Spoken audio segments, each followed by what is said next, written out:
Hello, everybody. Welcome to this Society and Ethics Research seminar. We're the Society and Ethics Research Group, part of Connecting Science on campus. And as a team of social scientists, we cover psychology, genetic counselling, anthropology, filmmaking, and sociology. And Richard here is the sociologist in our group. And Richard Milne is, as we all are, interested in the social and ethical issues raised by science and technology, and he's going to be telling us about big data, AI, and genomics, and some of the ethical and social issues raised by research in this space. Thanks, Anna.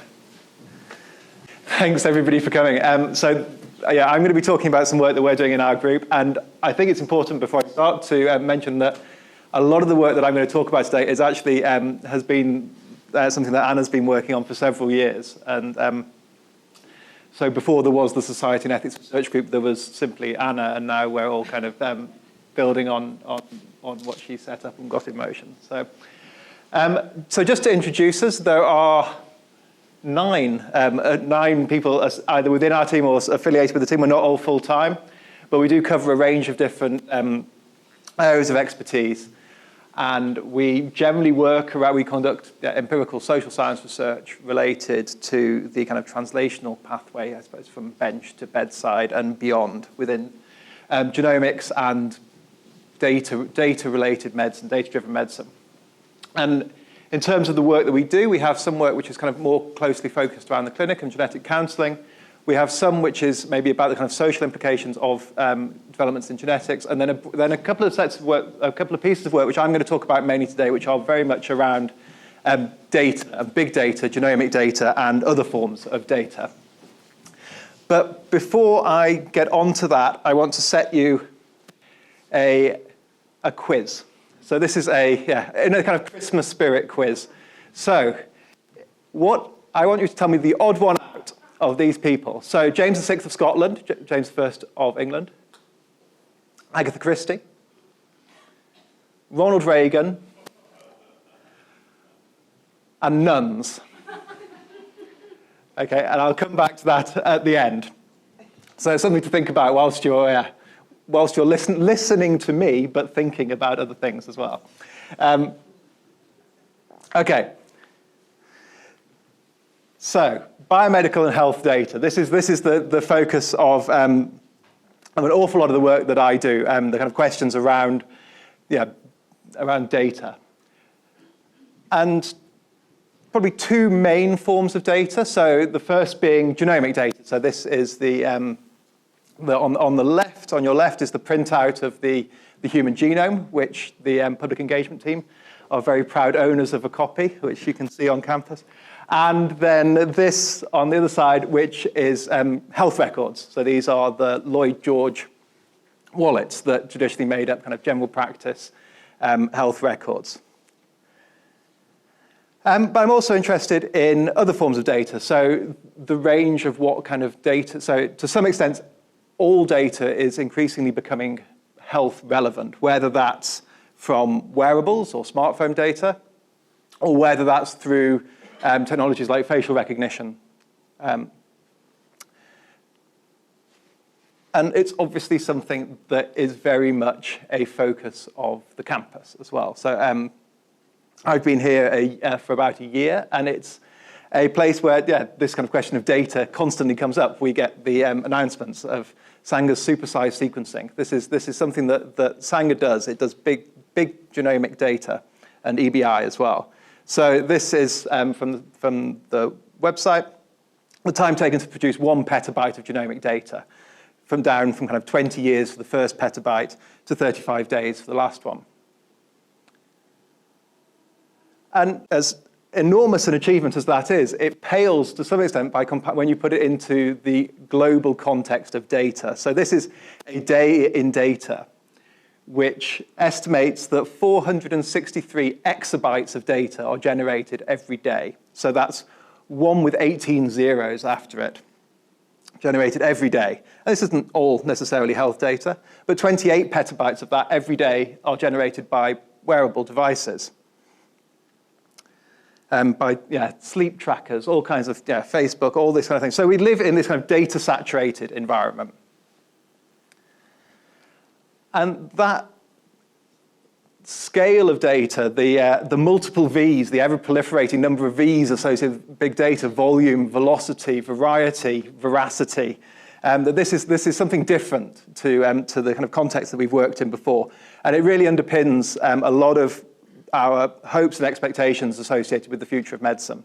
So from the National Academy of Sciences report about 8 years ago, Towards Precision Medicine, emphasizing this kind of the power of big data, through to NHS plans around personalized medicine, the development of things like the 100,000 Genomes Project, more recently things like the Life Sciences Strategy. This is part of health policy, industrial policy within the UK in order to develop things like stratified diagnostics to identify people who may benefit from particular forms of therapy. And it's not necessarily a case that you've got genomic data on one side and other types of data on the other. That actually, particularly in the work of people like Eric Topol, who's a kind of very much a thought leader around what the future of data holds us, these things come together. So this is his notion of individualized medicine from pre-womb to tomb. But I think in his book about deep medicine, he describes it as from lust to dust.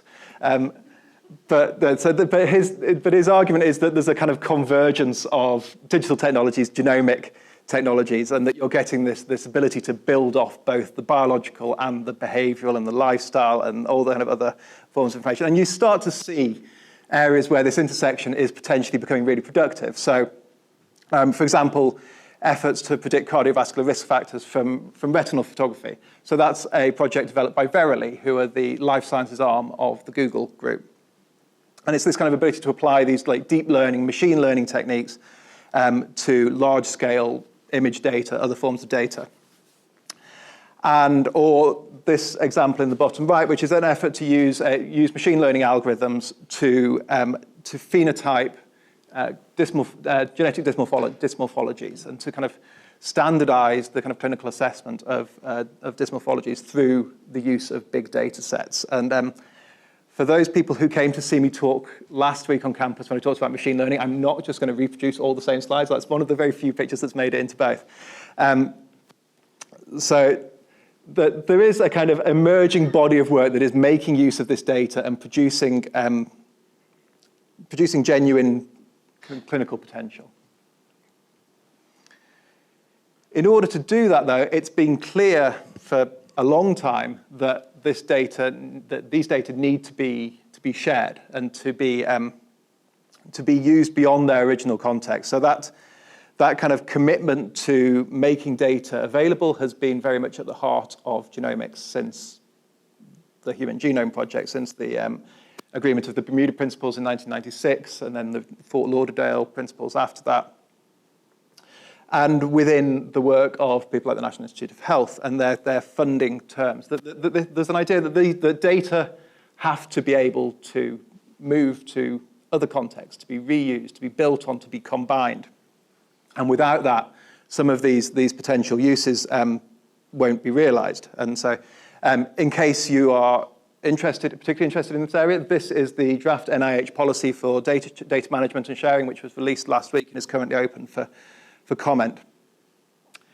And you have initiatives like the Global Alliance for Genomics and Health, whose mission is to set up infrastructures, frameworks, standards that enable global genomic data sharing.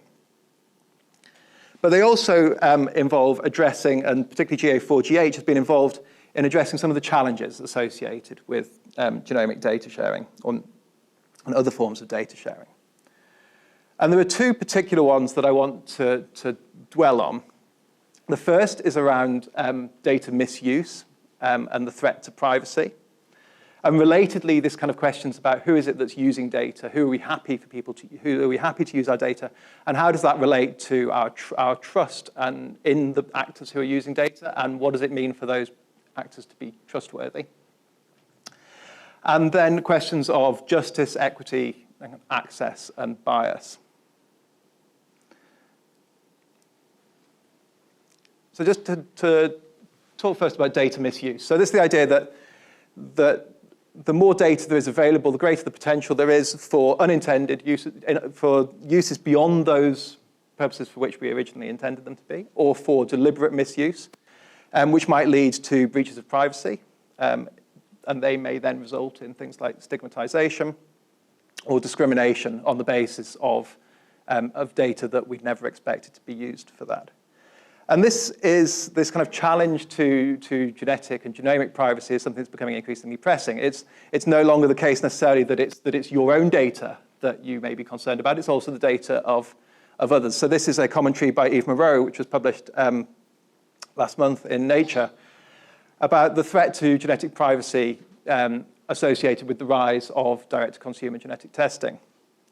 And based on calculations that once more than 3 to 5% of the population have been tested, that it essentially becomes possible to identify pretty much anybody within that population.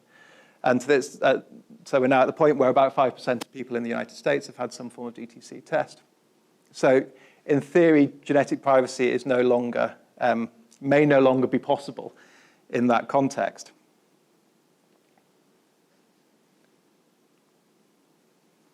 But it's not just genomic data.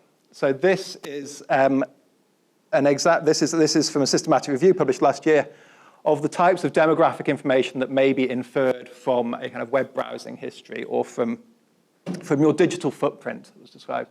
So, and this is based on analysis of studies that have published studies that have attempted to infer various different characteristics. So from the gender of users to their age being the kind of two biggest ones, but through to things like people's health, people's religion, sexual orientation, and social class.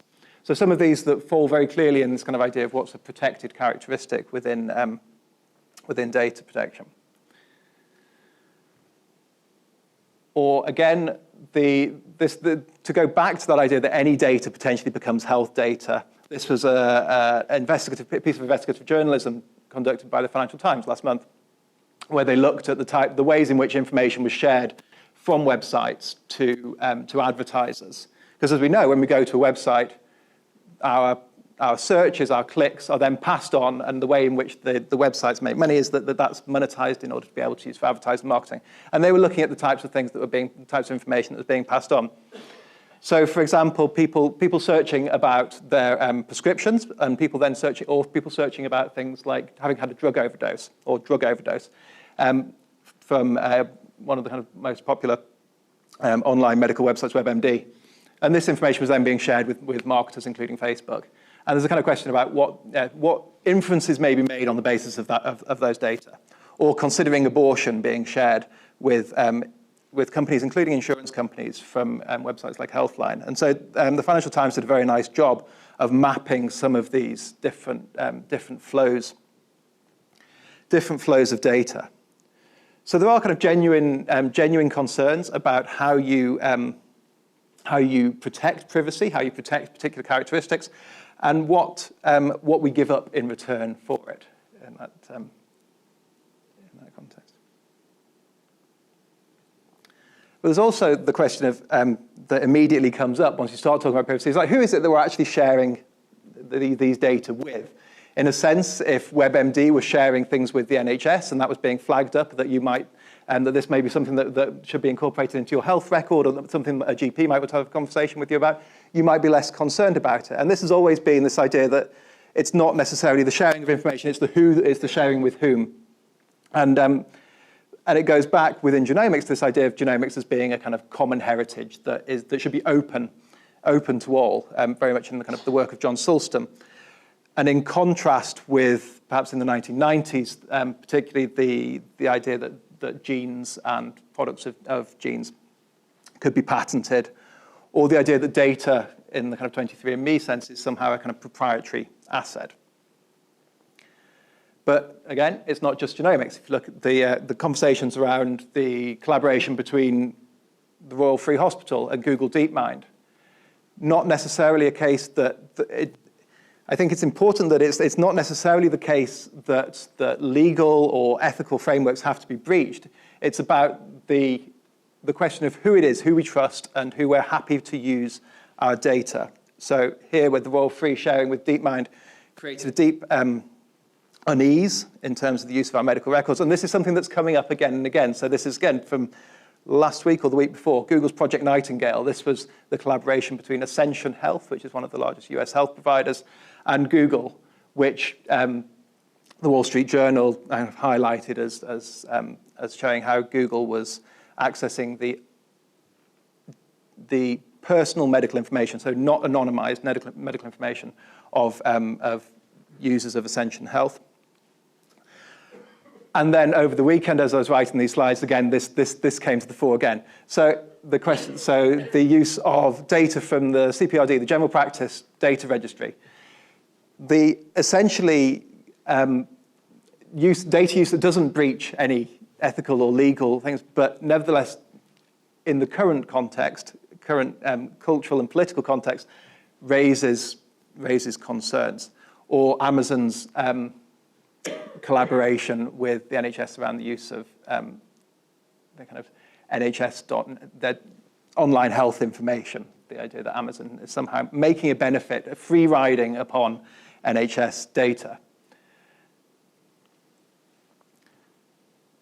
And what this does really, for me, I mean, and partly because I'm a sociologist, and partly because, as trust is one of those things that sociologists get quite fascinated by, but it flags up the fact that the use of data relies on everybody who has a stake in data trusting in the organizations responsible for decision making about the uses of that data.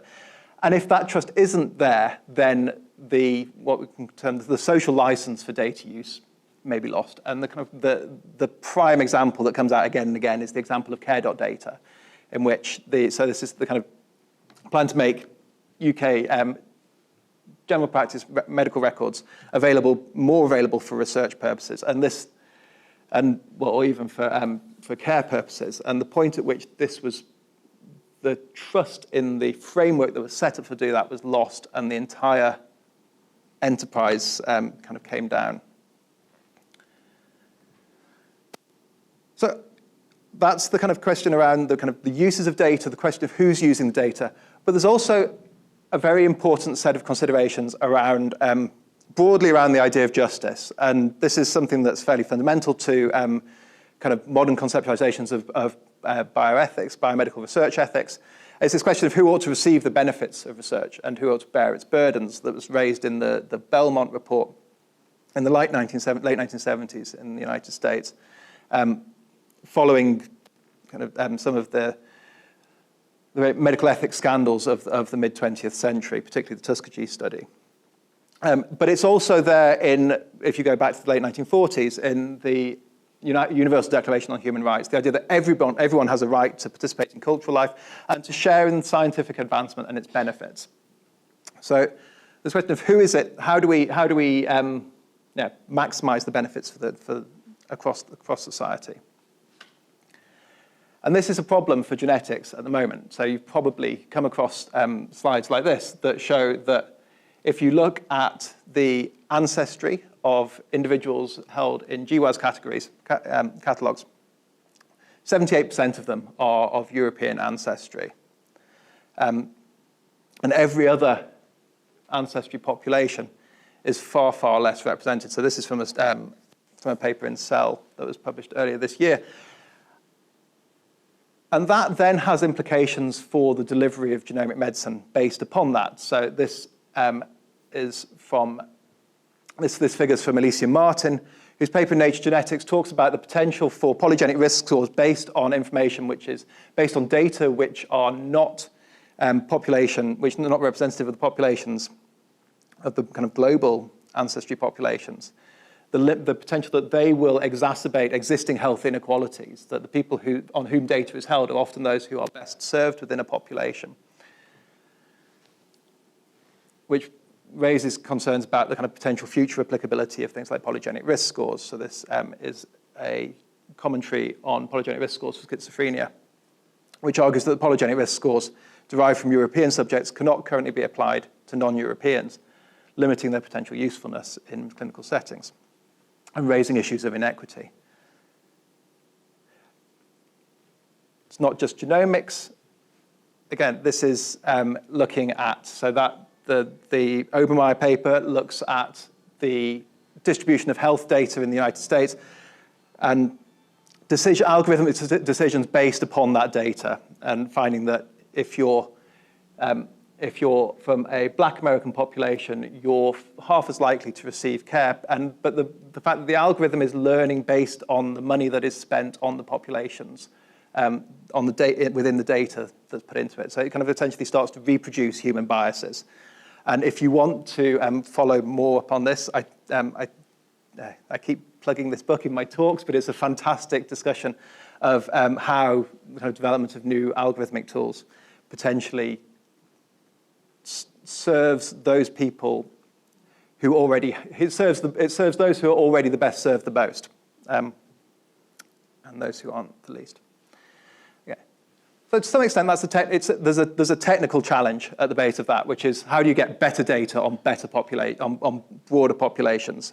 And so you have things like the Asia 100,000, the Asia Genomics Initiative. You have all of which focus on improving the kind of the representativeness or improving the inclusivity of data.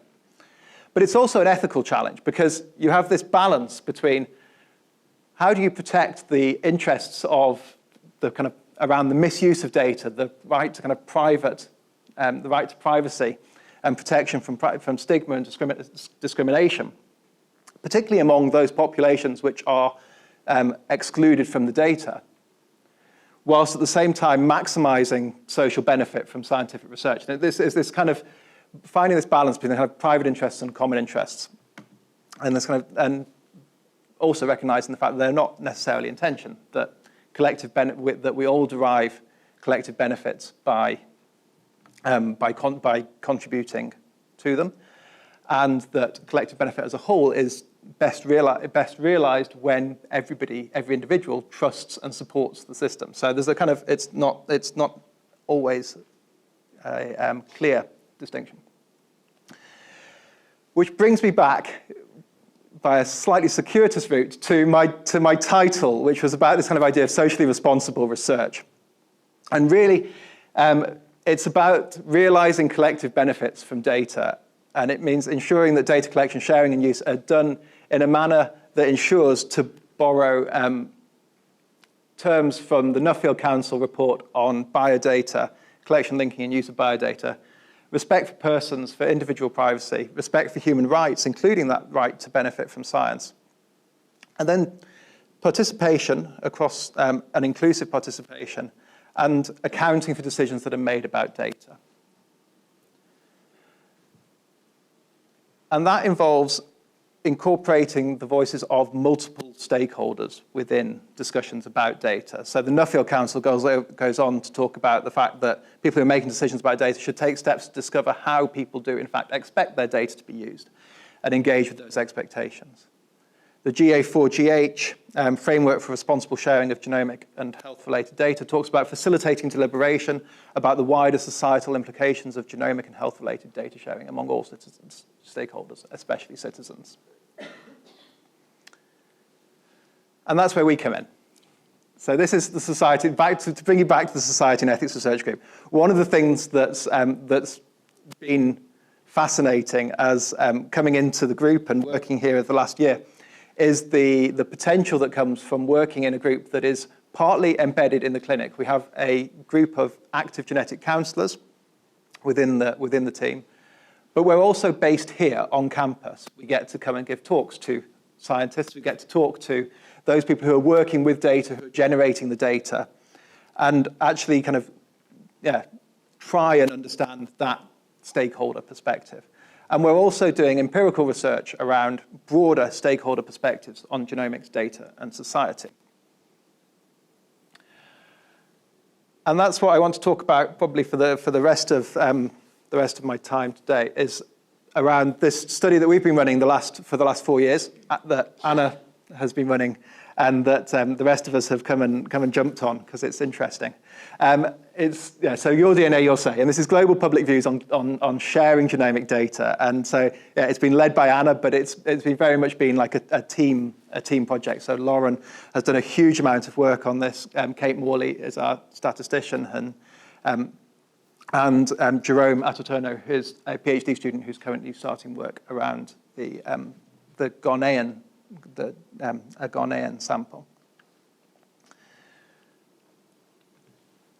And it's a project that has grown and grown in size. So we've currently started. So we started in September looking at our data. The data's been coming in for a couple of years, and we currently have 37,000 respondents to an online survey, and these have been recruited through a global market research company called Dynata, previously known as some Research Now, previously known as something else. They've kind of gone through various iterations, but they've kept doing our recruitment. And so these are populations who come and they answer a series of, a questionnaire about genomic data sharing. We've translated this, we have this incredible network of collaborators who've kind of come to work with the project over time and who've taken on different countries, they've done the translations, and they're keeping working with us through the analysis process. So we have a huge range of languages available.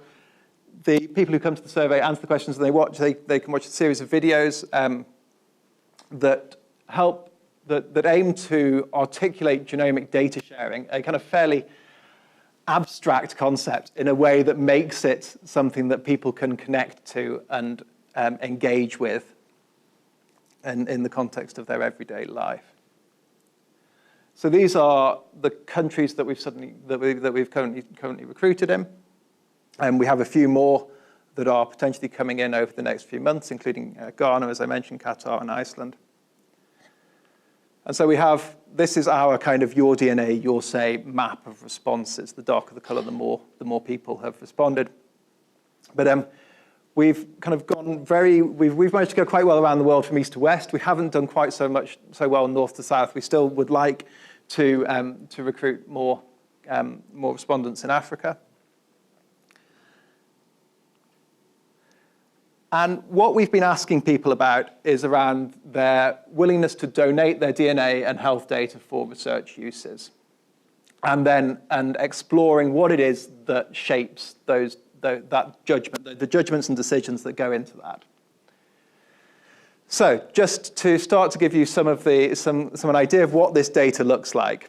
If you ask, so this is a question of how willing are people overall to donate their DNA and health data for use by anybody within the research system, or at least somebody within the research system, not necessarily anybody. And you have this kind of gradient that runs down from Mexico, Russia, and Italy at the top, down to the United Kingdom, Egypt, and Japan at the bottom, in terms of people's overall willingness to donate. And generally coming out somewhere kind of, around 50 to 70% of people saying yes, they would be happy, with a kind of bunch of people who are unsure in the middle. But what we're really interested in within this is a question of what is it that people are actually donating? What is it that people understand by DNA, genetics, genomics? Is it different when we talk about genomics as opposed to other types of health data or other types of broader types of data? Is there something specific about genomics that makes it interesting? With whom? Again, going back to that question of does it matter who's going to be using our data?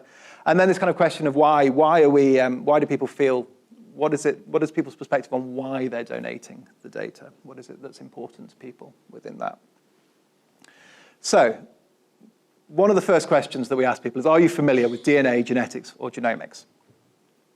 And what we find is that people are not hugely familiar with DNA, genetics, and genomics. That if you we then ask them a kind of secondary set of questions about like, how are you familiar? And if people say that they're familiar because they have a genetic condition in their family, or they're a user of, they've had a direct-to-consumer genetic test, or they work in a field related to genetics, then we classify them as personally familiar. And again, this varies. And if you look at the kind of countries that come out, at the top of that, you have the USA and Italy. And the USA is interesting because when you look at how it is that people are familiar. So people can select more than one form. So if you look at the percentages, they do not add up to 100. People can choose that they are both a genetic health professional and a direct-to-consumer genetic test user. But around nearly 20% of our sample in the United States say that they are a customer of a direct-to-consumer genetic test. And that's significantly more than any other country within our sample. But the majority, and this holds across the country, so I kind of picked the USA out so as not to bombard you with too many with bar charts. But the majority are people who are interested in ancestry or genealogy. And when you look at what we know about kind of how people make sense of genetic information in practice, it's often by incorporating it into their existing understandings of family history, of heredity. And so I think this is kind of an important way of understanding how genomics anchor on to what people are already familiar with. And what we've also looked at is a meta-analysis across the countries of, does being more familiar with genetics or genomics affect the likelihood that you are willing to donate your genomic or health information for research? And so if you just look at people who say they are familiar, we see this kind of fairly consistent relationship. There is some variation within it, there's some heterogeneity, but broadly, people who are more familiar are more willing to donate their data. When you look at those people who are personally familiar, there is a jump. So if you look at the overall kind of odds ratios, 1.85 to 2.7, there's a significant increase here between the kind of importance of personal familiarity in terms of people's willingness to donate.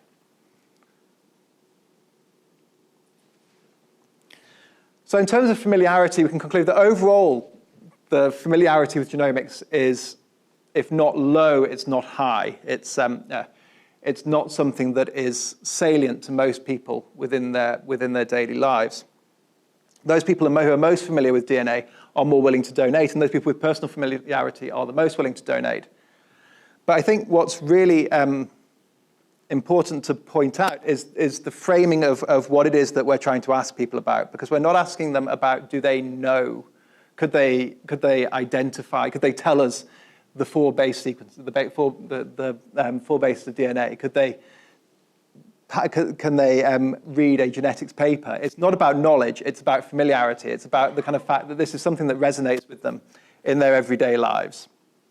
And that if we're thinking about how to develop genomic data initiatives, it's not necessarily about kind of passing on huge amounts of information. It's about making things relevant and salient to people. Okay, so what about, are genomic data different to other forms of data? And does this affect people's kind of willingness, how people feel about sharing their data? And it's very closely related to a debate that's been going on for a very long time within discussions of genetics around exceptionalism.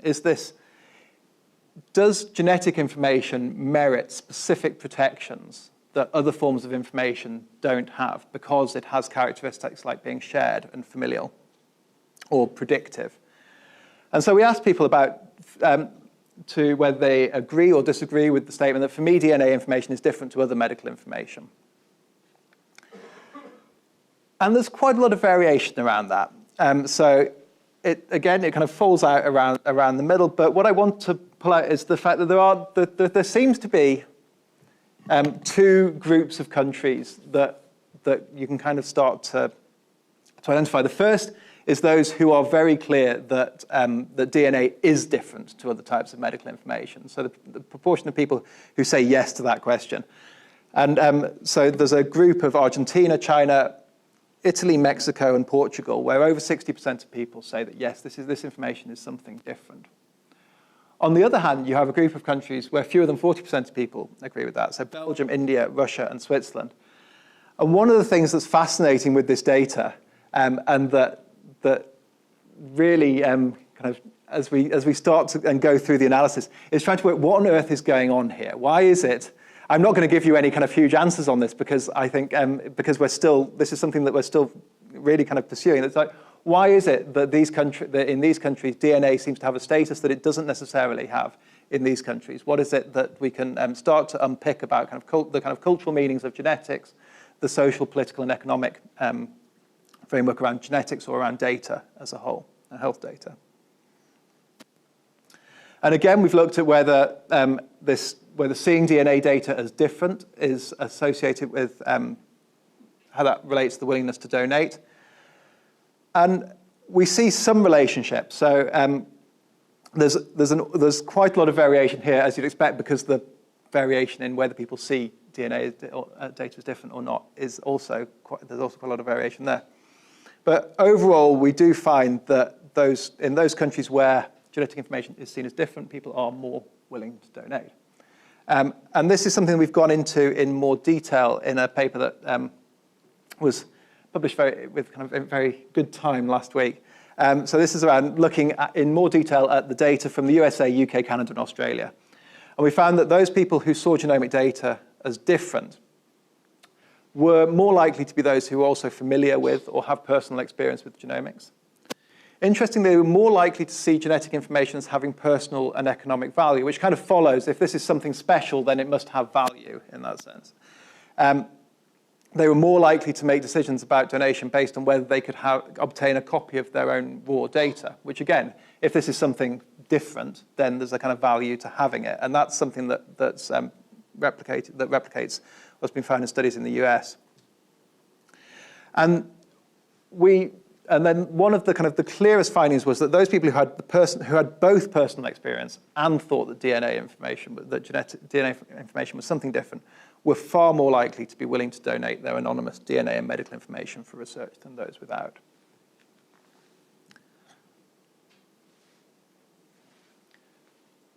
Okay, so what about who the recipient is and trust? So this question of who is it that's going to have this data anyway? So we asked people, would you donate your anonymous DNA information and medical information for use by medical doctors, non-profit researchers, for-profit researchers? And we see a pattern, and it's the pattern that if you are familiar with research around kind of public perspectives on health information or genetic information is fairly familiar. So people are most happy to donate for use by a doctor. Non-profit research comes out slightly below or around the same. And then when you get to donating for use by for-profit companies, it starts to shelve off. So across our sample, we found that members of the public are more comfortable with their data being used by doctors than for-profit companies. And one of the ways to try and understand why this is the case is then to look at this question of trust. And I'm not going to go through this in a lot of detail, partly because of the time, but also because there's an awful lot of data on here. But what you can see is essentially that this blue bar, the extent to which people trust their own doctor in almost every country in our sample, is far higher than any of the others.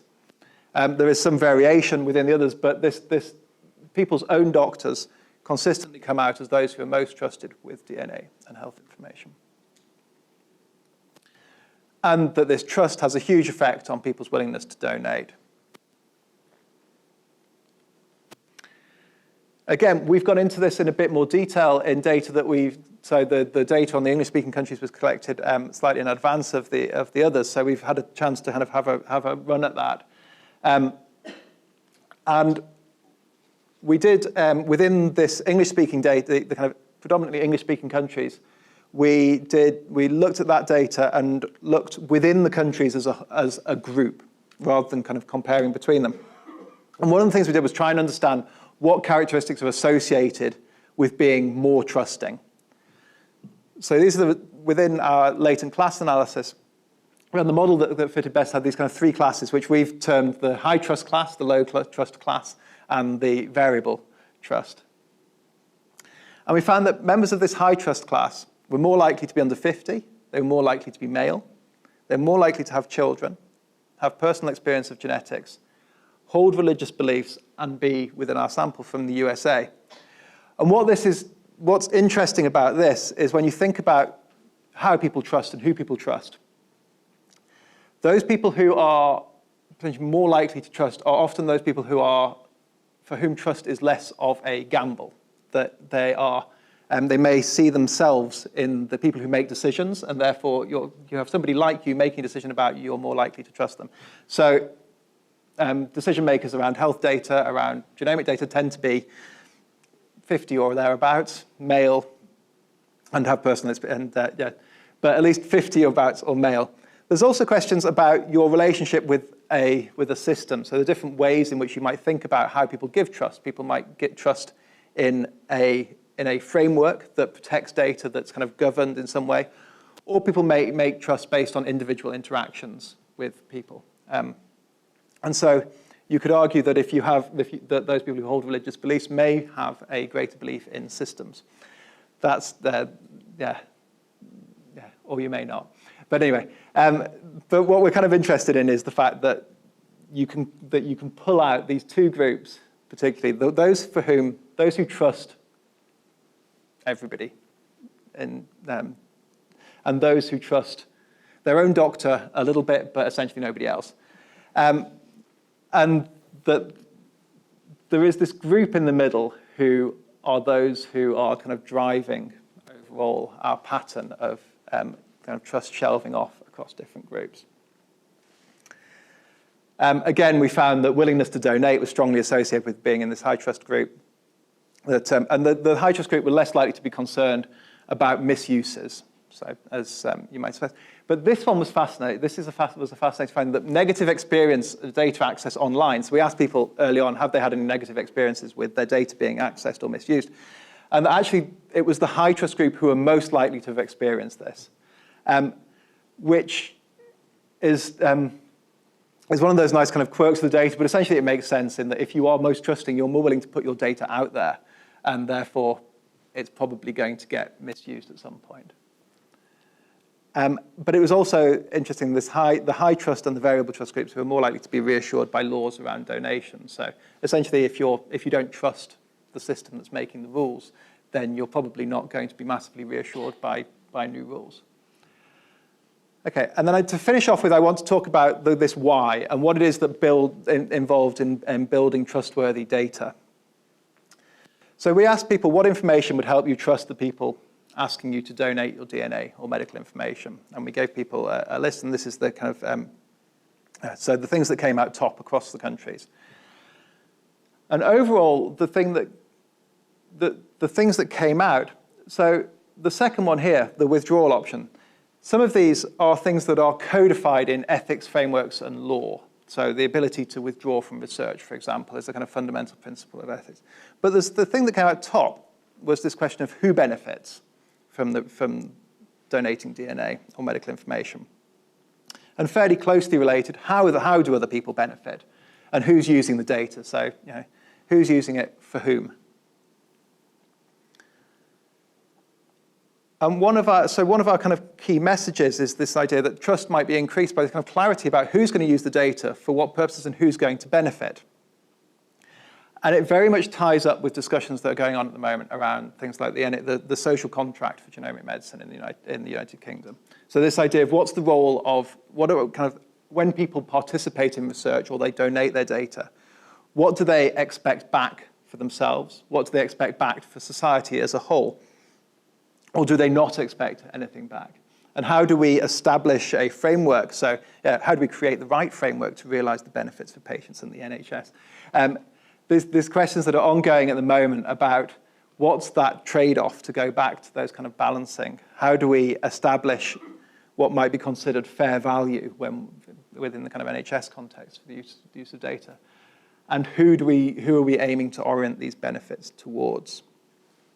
And this is something that other people have picked up in research that doing, so this is in workshops associated with the Scottish Health Informatics Partnership, talking about this idea of what does benefit look like?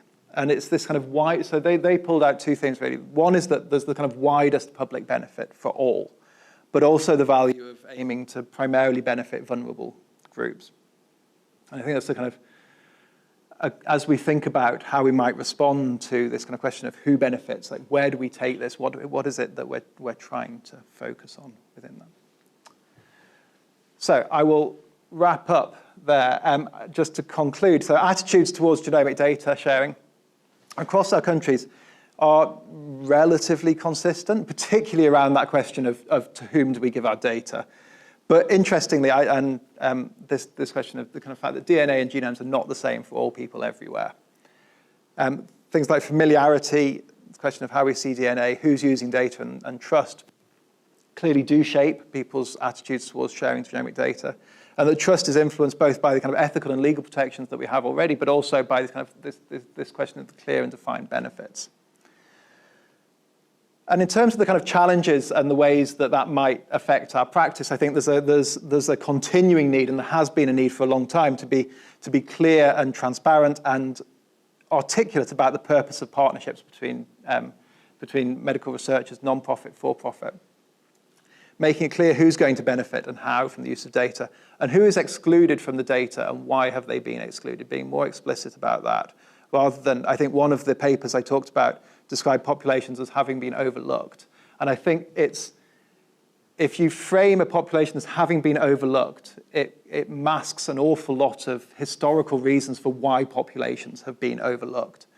And then think about who it is that's making these decisions, particularly when we think about the trust and the profiles of that high trust group. How do we make the people who are making decisions reflect a more diverse group than that high trust population?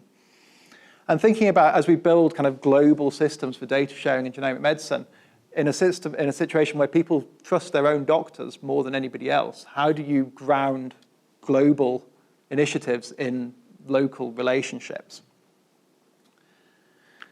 And I think to kind of reinforce that point about the kind of overlookedness, this is an essay by the philosopher of science Sabina Leonelli in the series of essays that were commissioned to mark Nature's 150th anniversary. And she concludes that by arguing for the need to build robust records of the judgments that are baked into this data systems, supplemented by explicit reflections on whom they represent, include or exclude, and the fact that that builds accountability for the future, and it addresses questions of value, what it is that we value with the data, what kind of value we create from the data. So for us, next steps, we're trying to think about these kind of policy implications. We're trying to understand what the data, what these kind of responses that we've got in these different countries actually mean in those kind of specific contexts, working with our collaborators to kind of look in more detail at some of the individual countries. And then the question as well of once we've looked at genomics in this detail, in this kind of great detail, what can we learn for other areas of data-driven science and data-driven medicine?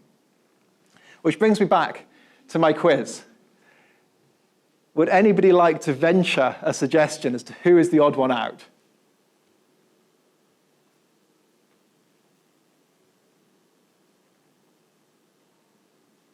Should I tell you? Okay, the odd one out is the nuns. On the basis that all of the other three have had a retrospective analysis of their language suggests that they may have had dementia, or they may have been developing dementia, whereas the nuns were actually the subject of a longitudinal study associated with language use around dementia, which is the focus of the work that I'm currently doing, which is called the SPACE study, and that Alessia, who's over there, is currently doing field work on as well. And this is this question again of trying to understand what are the different, what is it that different stakeholders are bringing to these discussions around data-driven medicine. So we're working with scientists, clinicians, technology developers to understand, what is ethical about data-driven medicine, what isn't, how do things get defined as that. And then also working with older adults, trying to understand what does data mean to an older adult in their everyday life? And potentially more interestingly as well is, what does it mean for that everyday life to be becoming data? So how do they kind of understand those, how do they understand those processes, and what can we learn from that in order to think about it? So thank you very much. This is, again, there is this incredible group of people who've been involved in Your DNA, Your Say, notably Anna and our international collaborators. And that's some of our publications. So thank you.